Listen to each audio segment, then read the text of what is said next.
Gente, o Piauí registrou um número de queimadas impressionante, está registrando. E aí, claro, Corpo de Bombeiros acionado, brigadistas acionados, e a situação é muito séria. Foram mais de 2.000 casos só em um mês. E a polícia e o Corpo de Bombeiros está tendo que se desdobrar para aguentar ou dar suporte a todas as cidades que registram queimadas. O Corpo de Bombeiros nunca para, né? E agora, mais ainda depois dessa situação aqui. Lion, comigo aqui, Lion, ó. Tela 1. Vamos botar aqui o mapa. O mapa que mostra a quantidade de queimadas registradas pelo INPE no Brasil, né? Ele registra o Brasil todo. E nós fizemos esse recorte Piauí aqui, ó.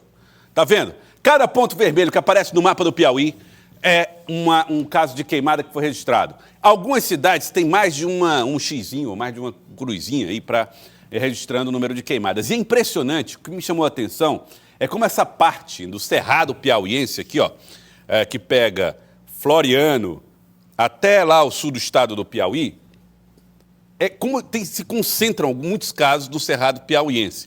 Tanto no Cerrado Piauiense quanto no Cerrado Maranhense. Me chamou a atenção. Essa região aqui, que representa o nosso semiárido, a Caatinga, também registra uma grande quantidade de casos, mas não tão concentrada quanto essa do Cerrado. Isso aí me chamou muito a atenção, o que reforça um pouco aquela tese de que os incêndios podem estar ligados à produção agrícola. Como as terras da região do Cerrado são mais agricultáveis, né, independente e sobretudo aquelas que são utilizadas pela agricultura familiar, como elas são mais agricultáveis, existe sempre a possibilidade da utilização do fogo para essa questão.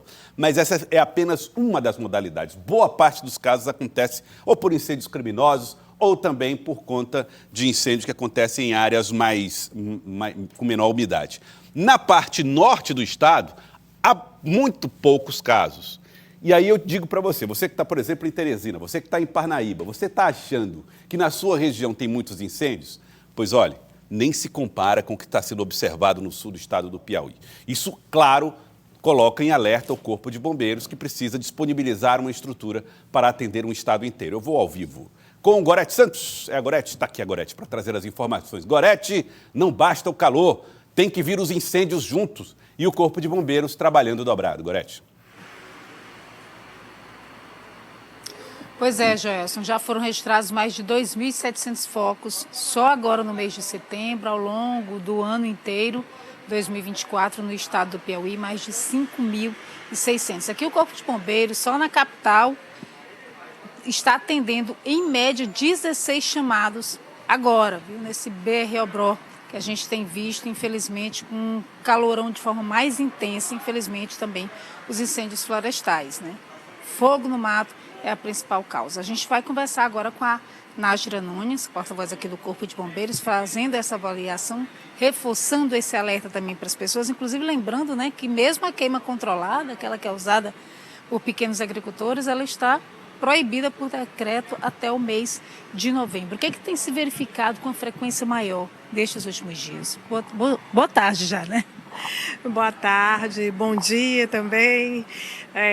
A gente verificou que os números de queimadas, né, de fogo em vegetação, vem aumentando, infelizmente, vem aumentando. Os números ainda são muito altos, as demandas, os pedidos, né, que entram na nossa Central 93 para debelar o fogo em vegetação ainda está em grande quantidade, o que nos preocupa bastante, porque ainda não estamos nem na metade do BR-Obró, agora que a gente está no início, e a tendência são essas temperaturas continuarem, permanecerem elevadas, a vegetação bem seca, muito vento, a umidade do ar baixa, o que tem todo um cenário propício para fácil e rápida propagação dos incêndios em vegetação.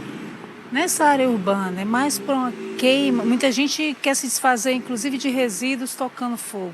É uma prática ainda corriqueira aqui na capital? Sim, é uma prática muito corriqueira, inclusive esses números são da capital, né? A média de 15 a 16 atendimentos por dia são só na capital, né? Fora os atendimentos do interior. Então as pessoas utilizam ainda essa prática da queima, seja para limpar o terreno baldio, ou mesmo porque pasmem, existem pessoas que gostam de ver a vegetação queimando, né? E às vezes até por proteção, porque moram próximo a um terreno baldio que tem a vegetação alta, serve de esconderijo para meliantes, as pessoas aproveitam essa época do ano para abaixar essa vegetação através da queima, o que é proibido, e a pessoa pode responder pela prática criminal, pela prática de um crime ambiental. E a população deve ajudar fotografando, filmando essas pessoas e fazendo a denúncia no canal da SEMAR, nas delegacias, ou se você está presenciando ali a pessoa naquele momento, chama a polícia militar para pegar essa pessoa no momento em que ele está praticando, em flagrante. Pode também ir no Ministério Público e delegacias, para que essas pessoas sejam denunciadas e precisam ser denunciadas para que a impunidade acabe e sirva de exemplo para as outras pessoas. Joelson, tem uma pergunta. Pois não, Joelson? Coronel, a gente já viu pelo mapa e pelas ocorrências, semana passada Barras registrou um incêndio importante. Semana passada, Serra das Confusões, dificuldade de controle das chamas. Oeiras registrou semana passada também um caso que por pouco não atingiu casas, moradores da região. E o mapa mostra que, apesar dos números aí da cidade de Teresina, o sul do estado concentra o maior número de focos no mês de setembro. Como bombeiros não têm condição de chegar em todas essas cidades ao mesmo tempo, com a quantidade ideal de pessoas, existe a necessidade de treinar os combatentes civis no interior do estado? Como é que funciona isso? Como é que os bombeiros estão fazendo para atender ao estado inteiro, sobretudo o sul do estado? Eu vou repassar a pergunta aqui, Joelson, ela teve uma dificuldade para conseguir escutar, né? Na verdade, ele fez um relato desses muitos incêndios que, infelizmente, ocorrem aqui no estado do Piauí. E como o Corpo de Bombeiros tem uma dificuldade muito grande em determinados locais, de difícil acesso, principalmente no sul do estado, grandes extensões, de que forma que tem se trabalhado para preparar brigadistas, né, e conseguir debelar esse fogo de uma forma mais eficiente? Bom, o Corpo de Bombeiros tem trabalhado em parcerias com as brigadas que estão sendo capazes, já foram em anos anteriores, e esse ano continua esse trabalho de capacitação e qualificação das brigadas nos municípios onde não existe Corpo de Bombeiros, exatamente para serem acionados num combate imediato até a chegada do Corpo de Bombeiros, quando necessário, porque às vezes os próprios brigadistas já controlam, já debelam as chamas lá mesmo. Nós temos em torno de 86 municípios com brigadas de incêndio. E aí elas são acionadas sempre que necessário. Dá mais ou menos pouco mais de 800 brigadistas civis, né, que trabalham em parceria com o Corpo de Bombeiros. Muito obrigada, Coronel Nájila Nunes, trazendo atualização para a gente, né, acerca dessas queimadas aqui no estado do Piauí, como ela mencionou, BR brota só no início, Joelson.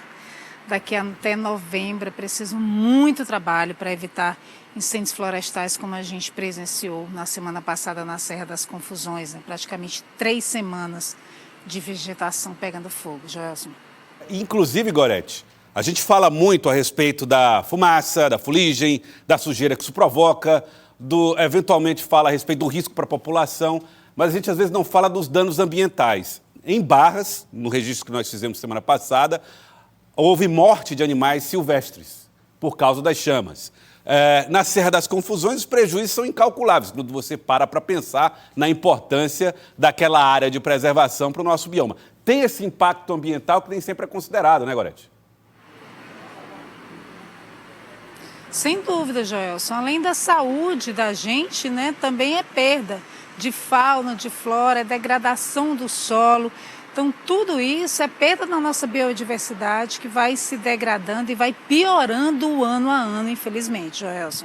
Obrigado, Gorete Santos, pelas informações. Imagina a dificuldade que é para você aprovar a criação de um Parque Nacional de Preservação para conservar a fauna e flora. Aí, de repente, vem um incêndio, destrói boa parte da vegetação ou uma parte da vegetação e, junto, os animais que deveriam ser preservados. Isso realmente é muito sério e a gente precisa realmente tomar muito cuidado. Se você trabalha com a agricultura, se você manipula o fogo, muito cuidado nessa época. Na verdade, não use. Se for possível, não usar.